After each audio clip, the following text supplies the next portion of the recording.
Queridos amigos, amigas, no creo que sea una exageración decir que actualmente la mayor exportación de Estados Unidos es su cultura.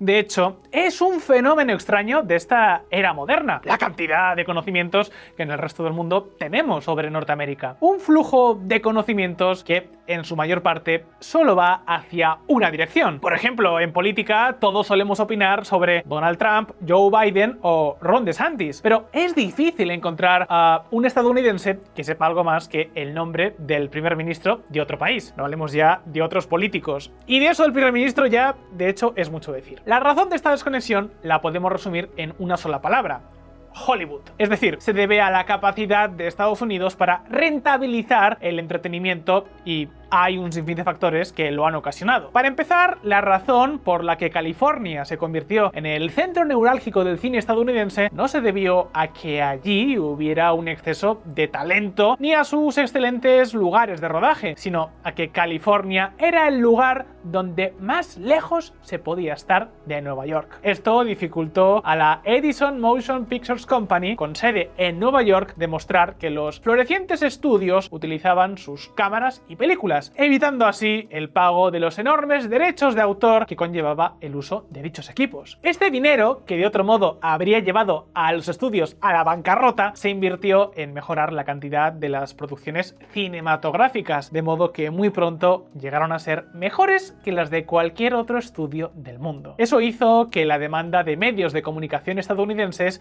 aumentara exponencialmente sus beneficios. Tampoco es casualidad que una nación, definida por su presupuesto militar, el flujo de profesionales de todo el mundo y sus grandes emprendedores, también marque la pauta en innovación tecnológica. Pues bien, si a esta ecuación le unimos una propensión cultural a grandiosos proyectos, tenemos la tormenta perfecta. Pero hablando de osadía, visión empresarial y ambición, ¿qué proyecto podría ser más grandioso que poner las caras de algunos de sus líderes más importantes en la ladera de una enorme montaña de granito? Estoy seguro de que aunque todos hemos oído hablar mucho del Monte Rushmore, no sabemos tanto acerca de cómo y de por qué exactamente se construyó. Podemos entender esa forma de pensar, pero ¿por qué?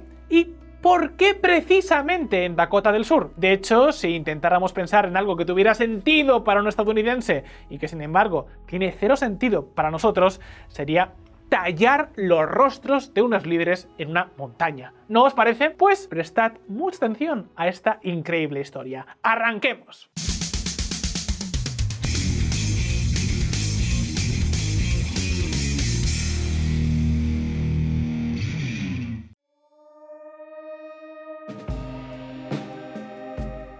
No es que tengamos algún problema con el Monte Rushmore o algo así, es más, es un monumento muy bonito, muy impresionante, pero la pregunta es, ¿por qué? Pensad en ello objetivamente, ¡no tiene sentido! Pues muy bien, sigamos. Antes de hablar sobre cómo llegaron allí aquellas caras, deberíamos explicar cómo llegó allí la propia montaña. La respuesta a esta pregunta es muy sencilla. La Tierra la puso ahí. Lo realmente interesante es lo que ocurrió después. Los primeros habitantes conocidos de la zona fueron la tribu Lakota, de ahí el nombre del estado, Dakota. La tribu Lakota, como entidad, es conocida, a través de la leyenda, por haber tenido sus comienzos en las orillas del lago superior, aunque se dice que su lengua, conocida como Siouan, es anterior a ellos, incluso se cree que procede de una tribu que vivía a orillas del sur del río Mississippi. Es importante matizar la diferencia, ya que la lengua era hablada por algunas otras tribus que vivían también en esa parte de América. Por su parte, estos Lakota eran en su mayoría una sociedad de cazadores-recolectores que complementaban lo que podían cazar con cultivos de maíz que ellos mismos sembraban. Tras enemistarse con otra tribu de la zona, fueron expulsados a las grandes llanuras a mediados o a finales del siglo XVII. Así que fue en esta época cuando empezaron a vivir en el Monte Rushmore y alrededores los primeros pobladores conocidos, aunque es probable que antes hubiera otros que no fueran documentados. El nombre de Monte Rushmore también es bastante contemporáneo. En aquella época se la conocía por varios nombres. Para los Lakota era la montaña de los 6 abuelos o la montaña del Puma, pero para los primeros colonos estadounidenses esta montaña llegó a tener 3 nombres. Algunos la llamaban la Sugarloaf Mountain, es decir, la montaña del pan de azúcar, o la Slaughterhouse Mountain, es decir, la montaña del matadero, pero es que también había quienes la llamaban The Keystone Cliffs, es decir, los acantilados de Keystone. Y hablando de colonialismo, los primeros europeos que llegaron a la zona que hoy es Dakota del Sur fueron un par de exploradores franceses que enseguida reclamaron estas tierras en nombre de Francia en 1743. Es comprensible que los nativos no apreciaran este tipo de reclamación cuando ya vivían allí. Desde luego, las batallas que se libraron entre los indígenas y las potencias coloniales, y más tarde el gobierno estadounidense, es un tema que da para otro vídeo. En lo que respecta al vídeo de hoy, un acuerdo que se firmó en 1868 llamado el Tratado de Fort Laramie estableció la paz entre Estados Unidos y los Lakota junto con otras tribus. Este acuerdo creó una zona de tierra que sería propiedad absoluta de estas tribus y que abarcaba las zonas de lo que hoy son Dakota del Sur, Wyoming y Nebraska. El acuerdo también estipulaba que los colonos blancos tendrían prohibida la entrada en la zona y que serían perseguidos si eran capturados. En esencia, se trataría de un estado separado de Estados Unidos, gobernado por las tribus y sus leyes, lo que significaba que romper este acuerdo iba en contra de la ley y que no había absolutamente ninguna manera de que Washington ignorase el tratado que ellos mismos habían firmado. Ninguna, de ningún modo, absolutamente ninguna razón, a menos que encontraran oro. Me gustaría evitar el error que otros han cometido al relatar este acontecimiento. No es como si el gobierno de Estados Unidos tuviera una compañía minera de oro estatal que simplemente llegó y se lo llevó todo. Y a pesar de mis bromas, no podían simplemente romper este tratado. Sin embargo, lo que se podían hacer era utilizar el lenguaje ambiguo del tratado para permitir cierto margen de maniobra para sus responsabilidades, como por ejemplo con la vigilancia de la frontera, ya que su trabajo consistía en impedir la llegada ilegal de extranjeros. Para ser justos, lo hicieron, pero teniendo en cuenta el tamaño y la capacidad tecnológica del ejército de Estados Unidos, incluso en aquellos días, hicieron un trabajo, ¿cómo decirlo?, poco estelar, incluso antes del descubrimiento del oro. Tampoco es que el gobierno no buscara una razón para desalojar a las tribus indígenas, teniendo en cuenta que envió 2 expediciones distintas para verificar la presencia del oro, lo que muy pronto se convirtió en noticia nacional y lo que al principio era un goteo de intrusos se terminó convirtiendo en un diluvio de mineros y buscadores. Cuando se descubrió oro por primera vez, un conglomerado de empresas mineras se ofreció a comprar la tierra y los derechos mineros, una oferta que fue rápidamente rechazada con la respuesta unánime añadida de que nada menos que la aniquilación les apartaría de sus tierras ancestrales. Las tribus rechazaron todas las ofertas que recibieron, insistiendo en que ninguna cantidad de dinero sería suficiente por sus tierras, así que, una vez que fracasó el método diplomático, las tribus empezaron a cazar a los grupos mineros que se adentraban en sus tierras, lo que a su vez abrió la puerta para que el ejército estadounidense volviera a intervenir y desalojara por la fuerza a las tribus, esta vez para siempre.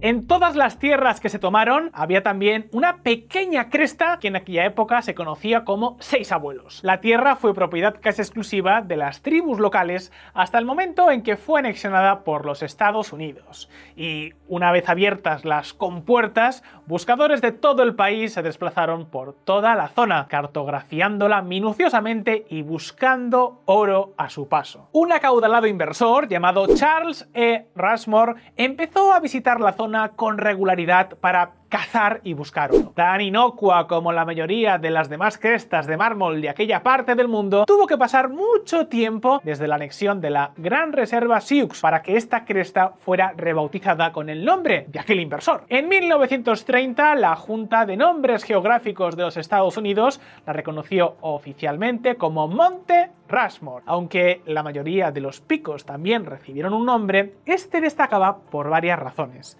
La primera era que la montaña tenía una cara hacia el sur que le daba luz solar casi constante durante el día, especialmente en los meses de verano. En segundo lugar, el terreno que la rodeaba estaba diseñado de tal manera que era muy visible desde casi todos los ángulos, lo que lo convertía en un punto de referencia que se podía divisar fácilmente desde una gran distancia. Fuera de eso, sin embargo, era un rincón del mundo que permanecía casi olvidado.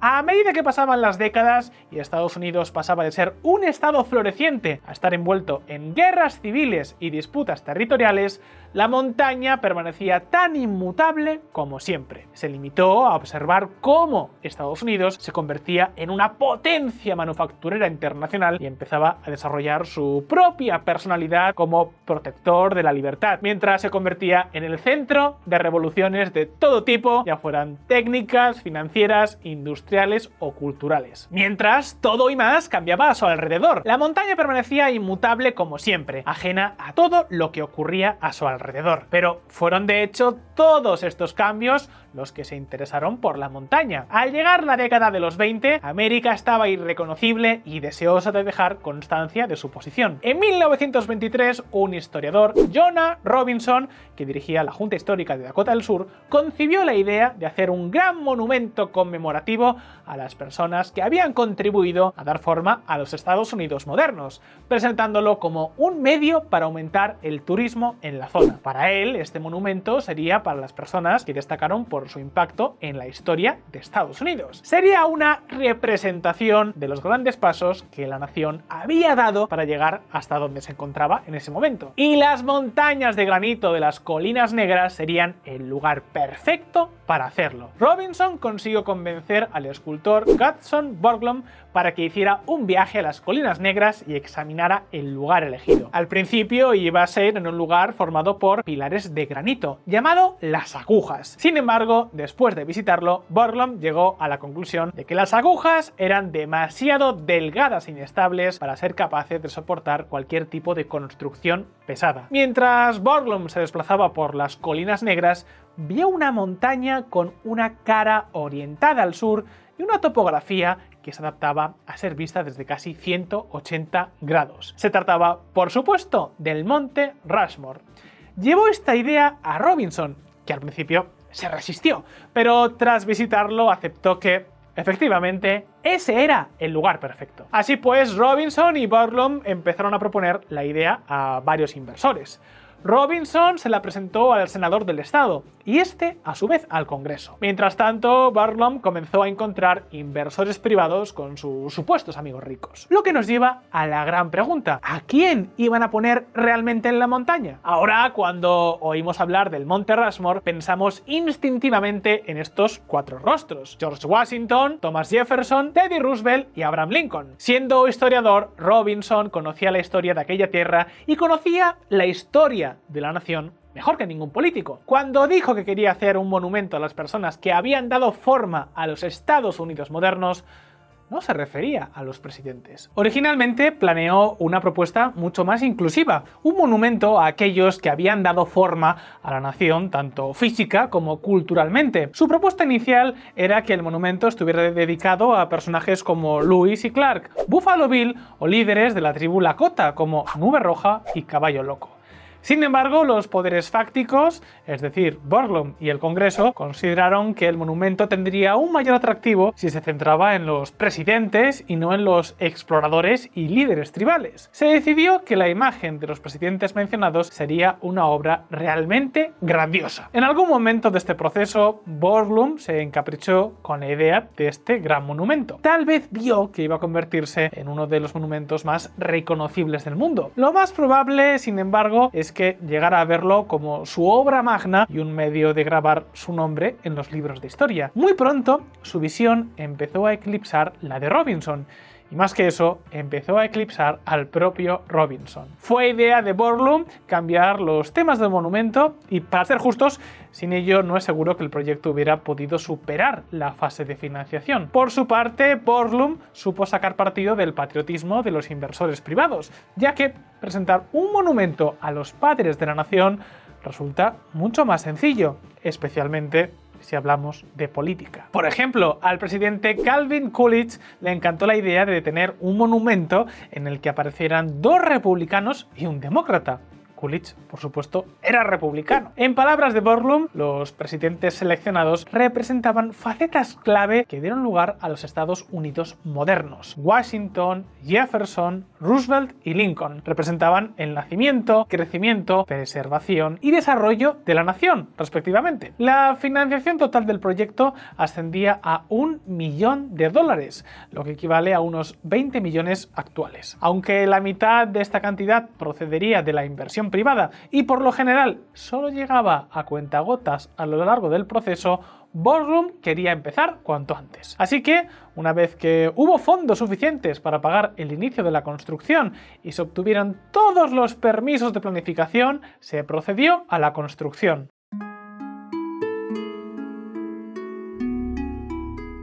Pero antes de poner el cincel sobre la roca, había que poner la pluma sobre el papel, y Borglum iba a ser sin duda el encargado de hacerlo. Así que quizás sería una muy buena idea examinar la personalidad ampulosa y las aspiraciones del bueno de Gutzon Borglum. Al hacerlo, podemos empezar a obtener una explicación bastante buena de la extraña naturaleza del proyecto en sí. Borglum era un escultor de gran talento de origen danés. Había trabajado en otros grandes proyectos artísticos en su época, pero Rushmore era con diferencia su mayor y más grande obra. Aunque en principio se mostró reacio a participar, se encaprichó con la idea de diseñar este monumento. Lo que vemos hoy en día es solo la superficie. Las enormes caras de la montaña son cabezas enormes, con torsos, incluso se puede ver la forma de las solapas y la corbata del mismísimo George Washington. Sin embargo, por cuestiones de presupuesto y financiación no fue así, pero eso lo sabremos más adelante. Por ahora debemos hablar de la visión de Borglum. En la mente de este escultor danés, esto iba a convertirse en su magnum opus, es decir, la obra con la que la historia recordaría su nombre. Su visión era menos la de un monumento y más la de una especie de museo excavado en una montaña con un cartel gigantesco en forma de presidente del gobierno en el exterior. Dentro de la montaña había lo que Borglum llamó el Salón de los Registros, dedicado a la influencia de Estados Unidos en el mundo. Había zonas dedicadas a otros grandes americanos y otra parte que mostraría algunos de los documentos públicos más preciados de la historia de los Estados Unidos, concretamente la Declaración de la Independencia. También habría secciones en las que se explicaría el propósito de este monumento y se relataría el proceso de su creación. Y tal vez, si hubiera un rincón en la sala de los archivos dedicado al mismísimo Borglum, pues también sería un extra, ¿no? En el exterior había un complejo alrededor de la montaña, aunque no está claro para qué serviría, aparte de para alojar a los turistas. Borglum también imaginó una escalera de 800 peldaños tallada en mármol que llevaría a los turistas desde el estudio de los diseñadores hasta el Salón de los Registros, pero como probablemente ya habréis supuesto, queridos espectadores, estas características de parque temático no existen en el monumento porque nunca se construyeron. Pero ahora que empezamos a hacernos una idea de por qué se llevó a cabo este proyecto, podemos empezar a entender por qué existe el presidente en la montaña.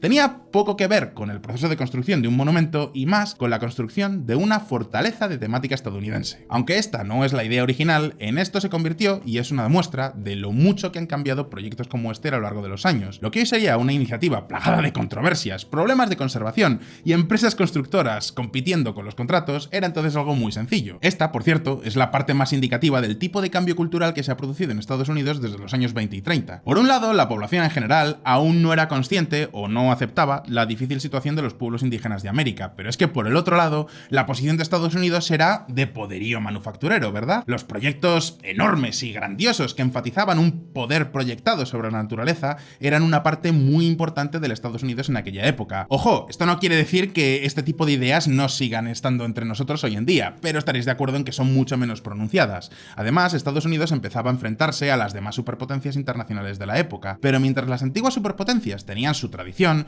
su historia y algún que otro imperio, Estados Unidos tenía su tamaño y su capacidad productiva y un sentido mucho mayor del individualismo. Tras muchas décadas de batallas duramente libradas y ganadas, por muy cuestionables que fueran alguna de ellas, Estados Unidos empezaba por fin a ver cómo esta independencia daba sus frutos, así que no es de extrañar que una nación que acababa de descubrir de cuánto era capaz lo expresara de esta forma. De repente, lo grande no solo era posible, sino que era mejor, así que ¿por qué no convertirlo en una parte fundamental de su cultura? Hoy en día Estados Unidos sigue teniendo este sentimiento, pero está cada vez más matizado y se expresa más como una especie de recuerdo nostálgico que como una celebración de su capacidad. Así que sí, muy bien hecho Estados Unidos. Ahora vamos a ver cómo se construyó.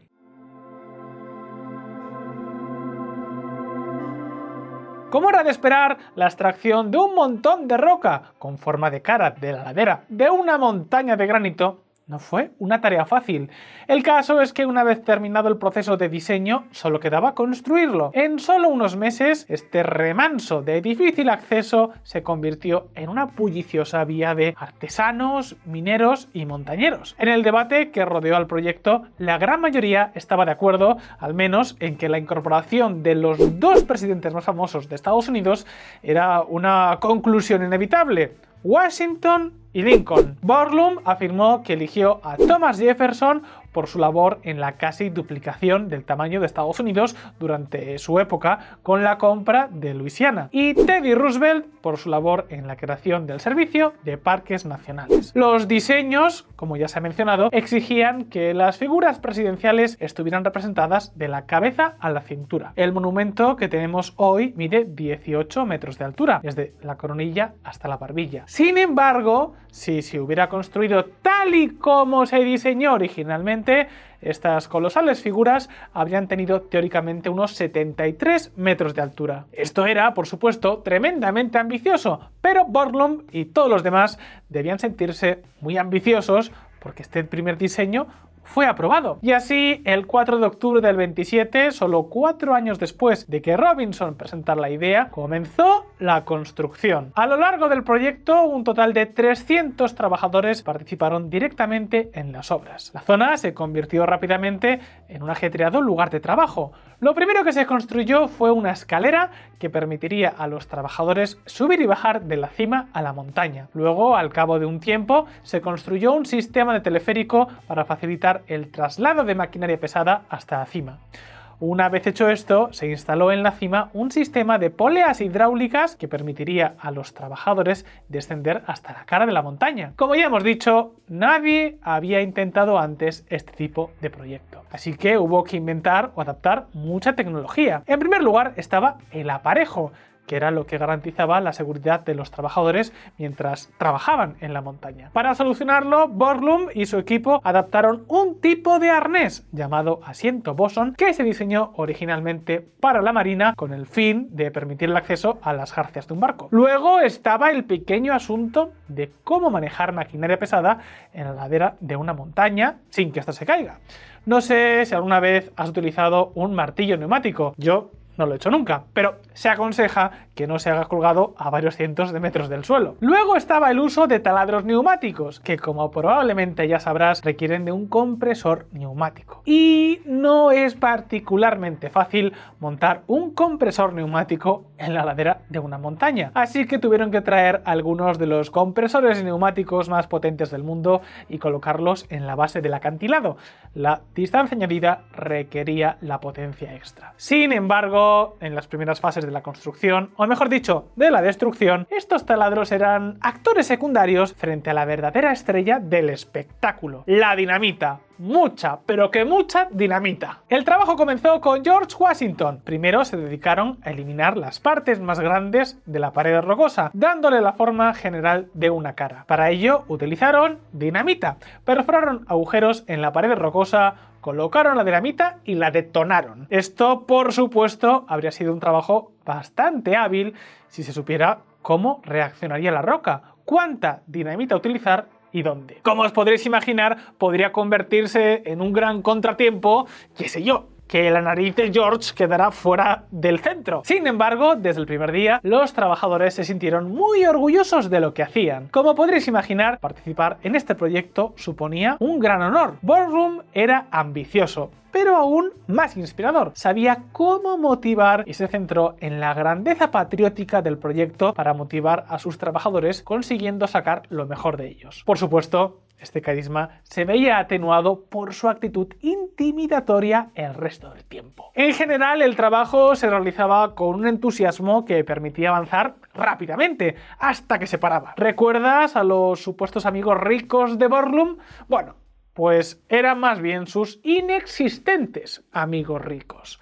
O mejor dicho, existían, pero no eran sus amigos, sino inversores privados normales y corrientes. Así que cuando el trabajo comenzó en octubre del 27, fue con $10.000 que Borglum había reunido de estos inversores privados. Esto duró un total de 1 mes y medio de trabajo antes de que se agotara. Todo el mundo en el lugar hizo las maletas y se fue a casa. En junio del 29, 1 año y medio más tarde, el Congreso finalmente financió el plan con $500.000. Los aficionados a la historia financiera ya habrán oído sonar algunas alarmas en esa fecha. La Gran Depresión comenzaría solo 2 meses después, en agosto. Y resulta que los grandes proyectos de vanidad financiados por el gobierno no son un buen panorama cuando millones de personas están de repente haciendo cola para el comedor de beneficencia. Sin embargo, en un giro bastante fortuito de los acontecimientos, la financiación del proyecto se aprobaría justo antes de que se conociera el alcance del desplome, y el Congreso aceptó cumplir el acuerdo. La financiación se agotó un año y medio más tarde, y Borglum volvió a hacer proposiciones a los inversores. Mientras tanto, la cara de George Washington tenía muy buen aspecto. Sin embargo, lo que no estaba tan bien era el área asignada a la cara de Thomas Jefferson. No era buena porque la roca era demasiado inestable, así que Thomas Jefferson, que originalmente iba a ser construido a la derecha de George Washington, su derecha, nuestra izquierda, terminó siendo trasladado a la izquierda de George Washington, su izquierda, nuestra derecha, lo que estoy seguro vino muy bien al viejo George. A medida que el monumento iba tomando forma y los años avanzaban, la financiación esporádica hizo que el flujo de trabajo se detuviera y luego prosiguiera una y otra vez. A pesar de ello, no pasó mucho tiempo desde el traslado del rostro de Thomas Jefferson hasta que empezamos a ver a los escultores. Su trabajo consistía en tomar la forma general de la roca y convertirla en rostros. En esencia, debían añadir los detalles que los hacían parecer humanos y hacerlo a una escala cientos de veces mayor que cualquier cosa que hubieran hecho antes. Esto era positivo en algunos aspectos, porque podían cambiar el cincel por el martillo neumático y los ya mencionados taladros neumáticos, pero era negativo en otros, porque tenían que trabajar en condiciones realmente terribles. Los trabajadores sufrieron bastantes efectos nocivos para la salud, aunque no los experimentaron in situ. La enfermedad más importante fue la silicosis, que se produce por la inhalación de polvo de granito y no causa problemas inmediatos, pero con el tiempo provoca fibrosis pulmonar. Se proporcionaron máscaras a los equipos de artesanos, pero el calor de la pared, expuesta a una luz solar casi constante, hacía casi imposible que respiraran con las máscaras puestas, por lo que muchos lo hicieron sin ellas. Su método de trabajo consistía en perforar pequeños agujeros en la pared rocosa, a distancias iguales y a la profundidad que deseaban extraer, lo que debilitaba la roca. Una vez hecho esto, utilizaban martillos neumáticos para romper los trozos de roca debilitada, dejando atrás los rasgos generales de la cara, aunque imagino que parecían tener bastante acné. Una vez despejada la zona, otros artesanos entraban con herramientas más finas para completar los detalles de los rostros. George Washington fue el primero en terminarse, en el 34, 7 años después de iniciarse su construcción. Se descubrió el día de la independencia, dejando caer al suelo una enorme bandera estadounidense que cubría la efigie, porque América siempre será América, supongo. Después de eso fue cuestión de ir tachando a los presidentes uno a uno. El siguiente en ser terminado fue Thomas Jefferson en el 36, luego Abraham Lincoln en el 37 y finalmente Teddy Roosevelt el 2 de julio del 39. Y la construcción del centro de visitantes comenzó mientras estaban trabajando en Lincoln. Como ya hemos dicho, Borglum era muy ambicioso y estas ceremonias que revelaban la finalización de las caras no eran más que un medio para despertar el interés de los inversores. Seguía empeñado en la gran apuesta que era el Salón de los Registros. Sin embargo, cuando llegó la década de los 40, la financiación gubernamental se había agotado, en parte debido a que los planes de Borglum habían ido cambiando desde el primer día. En un principio iba a haber una conmemoración de 30 por 30 metros de la compra de Luisiana, donde se encuentra Lincoln, y los planes para construir a los presidentes de la cabeza al torso seguían en marcha. Cuando Roosevelt estuvo terminado, ya se había empezado a trabajar en la chaqueta de Washington. Y el Salón de los Registros, pues también estaba en camino, pero con énfasis en la palabra estaba. En el 41 la financiación gubernamental había desaparecido por completo y los fondos sobrantes se destinaban al esfuerzo bélico, es decir, la ayuda al Reino Unido y la producción de los barcos Liberty, de los que ya por cierto os hemos hablado. Además, Borglum murió inesperadamente ese mismo año, lo cual, al ser el único recaudador de fondos del proyecto, lo detuvo en seco. Habían tallado más de 20 metros en la montaña para el Salón de los Registros. Habían empezado con el torso de George Washington y el centro de visitantes aún necesitaba algunos retoques finales para considerarlo terminado. Sin embargo, como nadie iba a dar más dinero y como ya se había decidido que todo el turismo al lugar sería gratuito, no había ninguna razón para que nadie se pusiera a trabajar. Así que, sorpresa, sorpresa, nadie lo hizo. Hoy en día todavía se pueden ver los escombros al pie de la montaña, de los trabajos que se estaban realizando. En aquella época ni siquiera había fondos para limpiarlos. Las obras se detuvieron y nunca se volvieron a retomar. Sin embargo, a pesar de que nunca antes se había intentado un proyecto como este y de que muchas de las prácticas de construcción se inventaban sobre la marcha, durante el proyecto nunca hubo un trabajador muerto y solo se produjeron 2 accidentes.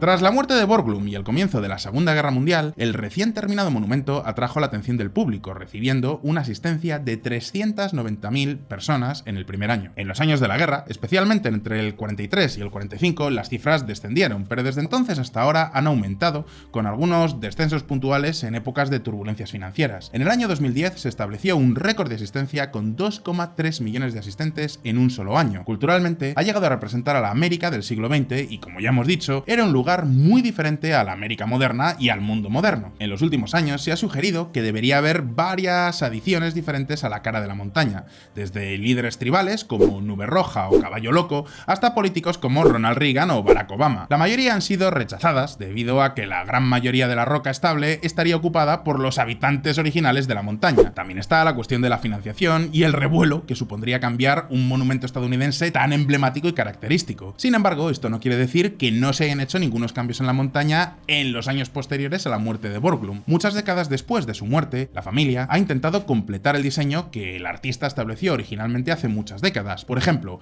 en 1998, la financiación del Servicio Nacional de Parques y de la familia Borglum fue suficiente para dar los últimos toques al pasadizo de 18 metros, que debería ser la entrada al Salón de los Registros. Al final del pasadizo se excavó el suelo y se colocó una bóveda de titanio. Dentro de esta bóveda había una caja de madera de teca que contenía 16 paneles esmaltados. En estos paneles había inscritos varios textos importantes de la historia de los Estados Unidos, como la Constitución o la Proclamación de Emancipación de Lincoln, así como un relato de la vida de los 4 presidentes y de un arquitecto. ¿Adivináis de quién? En el exterior, el Servicio de Parques ha renovado el centro de visitantes, modernizando la zona y añadiendo diversas estructuras. Se añadieron también el Museo Lincoln Borglum y el Sendero Presidencial, y se modernizó por completo la infraestructura del recinto. Con el paso de las décadas, este monumento ha aparecido en innumerables referencias de la cultura pop, la más notable de las cuales es esa escena de la persecución a través de las cabezas en el clásico de 1956 North by Northwest de Alfred Hitchcock. Para los que veáis este vídeo desde España, la película se tradujo en español como Con la muerte en los talones. Varios personajes se han convertido también en parte de la estructura, como por ejemplo la quinta cara del Monte Rushmore, alias Benjamin Black Elk, descendiente del curandero Alce Negro. También se ha ganado el título de la persona más fotografiada del mundo, porque posa literalmente para miles de fotos todos los días durante casi 20 años en las décadas de 1950 y 1960, haciendo todo esto vestido con su atuendo nativo tradicional. En noticias más modernas, la montaña se vio envuelta en una polémica. ¿Alguien recuerda el acuerdo firmado por los jefes Lakota en 1851? Bueno, a todos los efectos, esta tierra seguía siendo suya. Tenían un documento firmado por el mismísimo gobierno estadounidense que les otorgaba propiedad exclusiva de esta tierra. Nunca incumplieron ninguna de las condiciones, nunca aceptaron ninguna oferta de venta de la tierra y, por ambiguo que fuera el lenguaje, era indiscutible que la tierra les pertenecía legalmente. Así que en 2007 llevaron este agravio ante las Naciones Unidas y los tribunales estadounidenses. Llegaron incluso a establecer un nuevo país conocido como la República de Lakota, allí mismo, en pleno Estados Unidos. Esta nación ocuparía una superficie de unos 200.000 kilómetros cuadrados y contendría partes de Nebraska, Wyoming, Dakota del Norte y, por supuesto, Dakota del Sur. Desgraciadamente, para ser considerado como una nación, es necesario que otras naciones estén de acuerdo en que lo eres, y si tu nación elimina una gran parte de otra nación y resulta que esa nación es la nación más poderosa del mundo, creo que tendrás algunas dificultades para conseguir que otras naciones se pongan de tu parte. Así que las Naciones Unidas rechazaron su petición. Por supuesto, este contrato ha estado envuelto en batallas judiciales durante muchos años. Los Estados Unidos todavía no tienen ningún derecho legal sobre esta tierra, pero sin embargo son dueños de ella. Esto toma la forma de múltiples batallas judiciales que van todas exactamente en la misma dirección. El gobierno estadounidense contra los Lakota y otras tribus. Las tribus ganan invariablemente el juicio. Después, el gobierno estadounidense ofrece un acuerdo cada vez mayor y los líderes tribales rechazan siempre el dinero. En 1980 se les ofrecieron 105 millones de dólares por las tierras, compuestos por una valoración de las tierras de 17,1 millones de dólares y un 5% de intereses acumulados desde que se valoraron por primera vez en 1887 y 1888. 1980. La oferta sigue existiendo y en octubre de 2011 tiene un valor de interés compuesto de más de 1.000 millones de dólares que la tribu Lakota sigue rechazando, insistiendo en que solo quieren las devoluciones de sus tierras ancestrales. Esta montaña, como la mayoría de las reliquias del pasado, empieza a parecer un poco anticuada. Las voces que antes se silenciaban ahora se escuchan y hay una tendencia hacia la inclusión y la igualdad. Cuando se construye un monumento en una época en la que se pasan por alto las partes incómodas de la historia, es inevitable que surjan problemas en el futuro. Hoy, mirando hacia atrás en la historia, vemos a muchas grandes figuras históricas que, en muchos casos, buscaron el bien, pero terminaron logrando el mal. En su tiempo fueron hombres buenos, pero la historia nos pone en ridículo a todos. Los humanos mueren y no pueden saber cómo cambian sus leyendas. Sin embargo, los monumentos no mueren y deben ver cómo cambia su leyenda. El Monte Rushmore es especialmente llamativo en este sentido, ya que, debido a su sólida construcción de granito, está previsto que dure unos 7 millones de años antes de que las caras se vuelvan irreconocibles, lo que significa que muy probablemente no sobrevivirá a todos. La historia que representa este monumento es muy diferente hoy de la que era cuando se construyó. Dentro de 7 millones de años probablemente necesitará algo diferente y en ese sentido podría ser bastante arrogante creer que cualquier opinión que tengamos sobre una estructura o una persona sea cierta cuando ya sabemos que nuestra opinión actual sobre muchas cosas quedará obsoleta dentro de un año, no digamos ya dentro de 7 millones de años. Así que quizás lo mejor que podamos hacer sea no hacer de este monumento ni un símbolo de connotaciones positivas ni tampoco hacerlo un símbolo de connotaciones negativas, simplemente hacerlo un monumento. Verlo como lo que es, unas caras en una roca, ni más ni menos. Y llegados a este punto, turno para vosotros. ¿Qué pensáis del Monte Rushmore? ¿Habría que ampliarlo y tal vez esculpir caras de líderes nativos de los pueblos nativos de América? ¿O hay que dejarlo como está? ¿Creéis que es un monumento con connotaciones positivas, con connotaciones negativas o simplemente un monumento? ¿Habéis ido a visitarlo alguna vez? ¿Qué os ha parecido? Podéis dejarnos vuestras respuestas en los comentarios y, como siempre, no olvidéis que aquí en Megaproject sacamos vídeos nuevos todas las semanas, así que suscribíos a este canal y dadle a la campanita para no perderos ninguna de nuestras actualizaciones. Si os ha gustado este vídeo, dadle a like y nos vemos en el próximo. Un saludo y hasta pronto.